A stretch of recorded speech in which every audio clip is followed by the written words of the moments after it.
की वजह से बापू परीक्षा सेंटर या सभी एग्जाम को री एग्जाम में कन्वर्ट करने के लिए नहीं कह रहे हैं। आयोग की नाकामी थी तभी वहाँ पे एग्जाम को री एग्जाम करना पड़ा ना।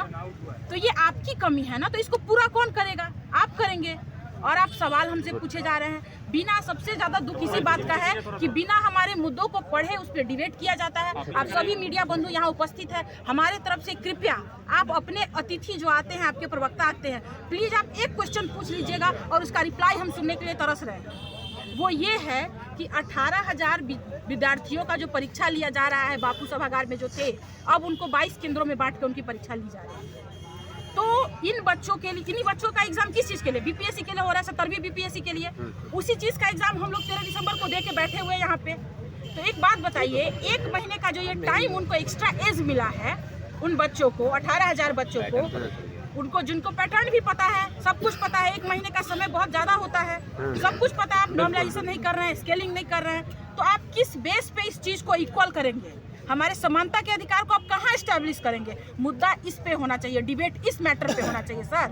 और हम आप सभी मीडिया बंधु से आप कह रहे हैं कि आप जरूर ये क्वेश्चन को पूछिए और इसका रिप्लाई सुनने के लिए हमारे कान तरफ। एक बहुत बड़ी बात बोले कि 20 से 25 हजार रिजल्ट ही आना है और 18,000 का पेपर ही ले रहे हैं, वो भी 1 महीने बाद ले रहे हैं, लगभग 1 महीने बाद, 20 से 25 दिन। तो फिर समान कहाँ हुआ?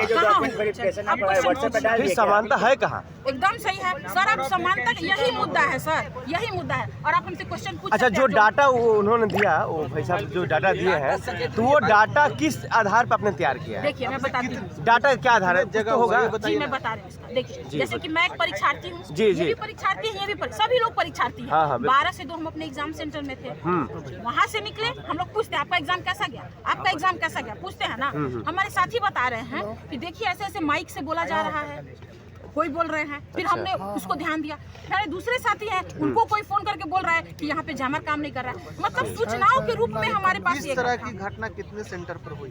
28 सेंटर पे हमें घटनाओं का जो एक हमें पता चल पाया है। हाँ, पता चल पाया है, ये चीजें हैं। तो हम लोगों ने ना उसको और एक हो जगह सकता जंबल है। किया। और देखिए सर, हमें विश्वास नहीं होता, अगर हमारे कोई छात्र, हमारे कोई दोस्त है और वो कह रहे हैं कि वहाँ पे कुछ धांधली सेटिंग हुई, हम क्यों विश्वास करें? विश्वास करने का तब हमें क्लियर हो गया और विश्वास होने लगा जब हमने सुना कि बापू सभागार में इस तरह के गड़बड़ियाँ, जब सेंट्रल में, जब आप राजधानी में इस तरह के प्राइम गड़बड़ी हो सेंटर है सकता आपका, तो हमें विश्वास होने लगा करेगा उन सभी पे।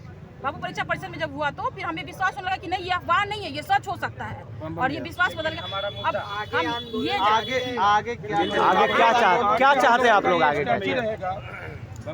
आप लोग पूछ रहे हैं, ये जो